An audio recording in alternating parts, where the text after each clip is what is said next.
Monday heavies, Nolan Turner. Fire away when ready.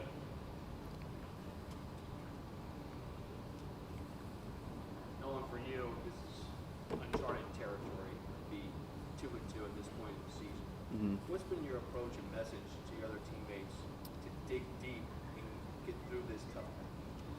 Yeah, obviously, very disappointing start. Not how we envisioned it. But we just gotta, now just attack everything one day at a time. Just have our best day be today. Keep everybody together. Stay inside out. Just focus on what we can control, and just worrying about going 1-0 this week, and just having that mindset each week, and ultimately trying to finish this season the right way, and how we want. Nolan, for you guys who came back, wanted to do something special, win a national title. How are y'all holding up? What's kind of the mindset of you guys who know this is your last go around and have big plans for this year? My mindset's just, like I said, just keep attacking, just keep playing hard. I'm still having a ton of fun playing football, just coming out and competing every day.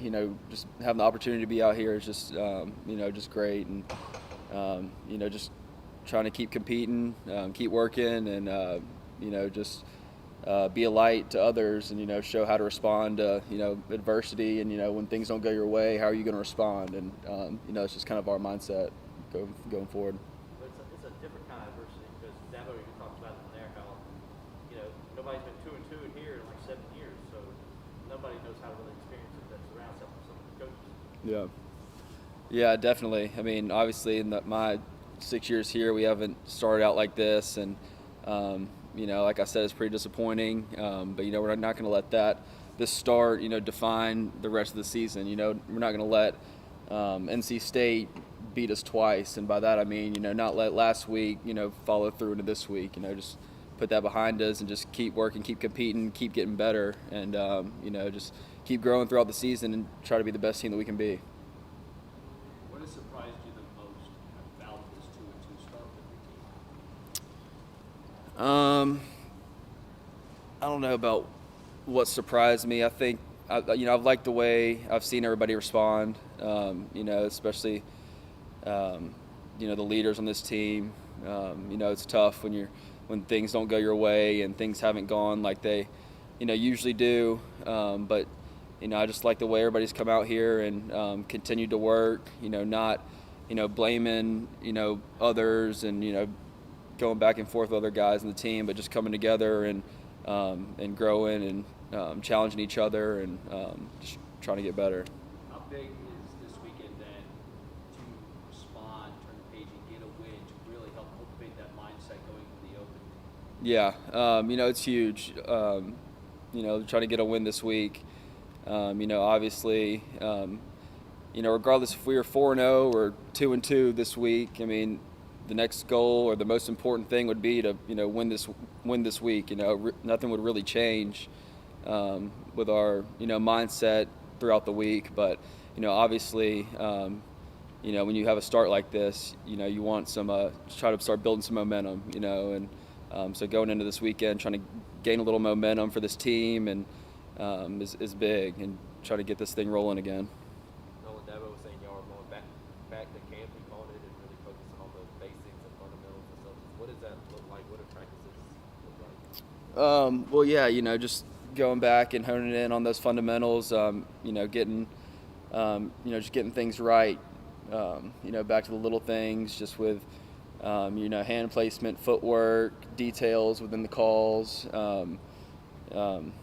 Just trying to get some of these things corrected that that we've made mistakes on.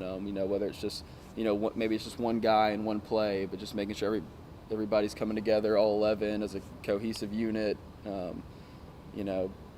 Putting good film out there. So is Monday more like a camp practice than a typical Monday practice, or was it just more emphasis on this? It's just back to the normal mental Monday that we have. Starting the game plan, getting things corrected, putting the last week behind us, and moving forward. It's really a typical Monday, but maybe a little more emphasis on some of those details. Has that been the most frustrating part, that you guys are having inconsistencies with getting 11 guys to be on the same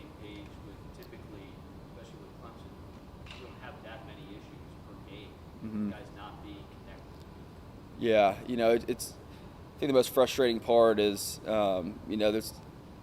it doesn't take much, to not perform well, and I think that's the most frustrating part is, it'll be a little thing here or there. There's one person not on the same page, and then bad things happen. It just takes a lot of discipline from a fundamental standpoint and from a knowledge standpoint to get everybody playing together on the same page, and just to be consistent. And I think we haven't done a great job with that.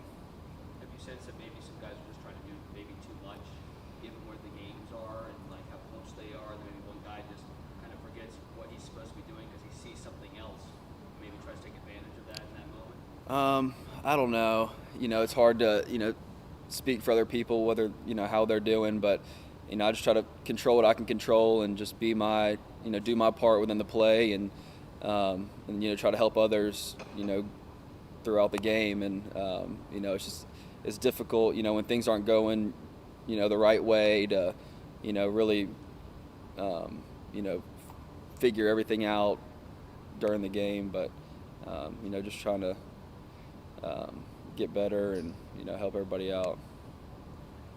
Nolan, when you look at this BC team, how different are they from the beginning of the season and now? Because it looks like they don't even do some of the same stuff they were doing the other quarterback. Yeah, this guy's a fifth-year senior.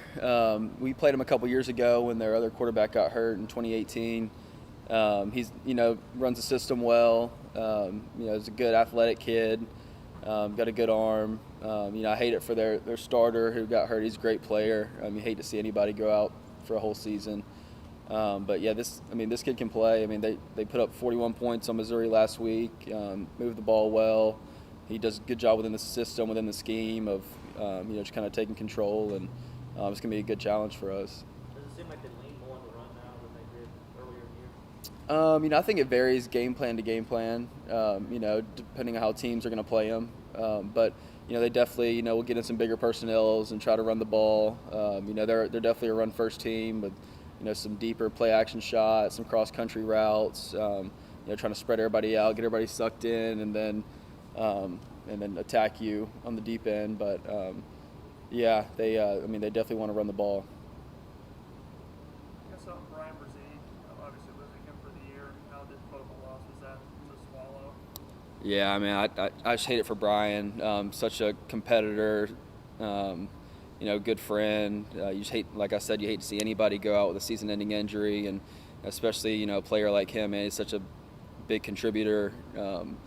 Just wreaks havoc up there. You see him all over the place. He's definitely a guy offenses have to account for, and just very disruptive. I was just talking to him Sunday, just really feeling for him, praying for him.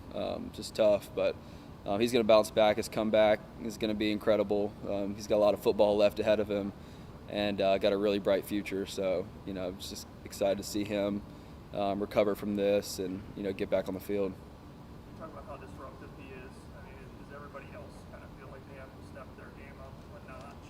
Just because you don't have him there anymore, or do you have faith in the other guys behind him? Oh yeah, guys are going to step up. We got plenty of guys that can play. At D tackle, and with him and TD down, guys are going to step up. Trey, Root, ET, all those guys. So I'm excited to watch them come in and compete. It's just next man up, and that they're very capable of being great players, and and they've shown that playing the last few weeks. So excited to see those guys come in and play. With the playoff seemingly out of reach at this point, do you reset your goals? Do you refocus on, hey, let's defend an ACC title? Did you discuss that with teammates? Well, right now, none of that's, we can't control any of that. NC State, they're in full control of the division now with the win over us. So it's just 1 week at a time. Control what we can control, and come in and just put the work in today, have a great day today, and then when you start stacking those days on top of each other, you'll end up getting the results you want. And it's just all about the work you put in and the commitment that you have, on a day-to-day basis. And that's just kind of how I've always gone about my work and how I come in here and play. So just, going to work today, and then, the rest will take care of itself. And I guess you never know what's going to unfold. I mean, a lot of the top teams are struggling or having close calls. I mean, do you maintain, hey, maybe there's some way mathematically we could squeak in at the end? Yeah, I mean, the season's not over. We got 8 games left, a lot of football in front of us, and regardless of what happens, I enjoy just going out there and competing. So, I mean, there's nothing to kind of, there's a lot of motivation in just going out there and playing well. You want to go out there and put good stuff on tape, play well for the fans, and go out there and try to put on a show. So that's what we're going to do these last, 8 games that we've got ahead of us. Anything from anybody on Zoom? All right. Thank you, Nolan. All right. Thank y'all.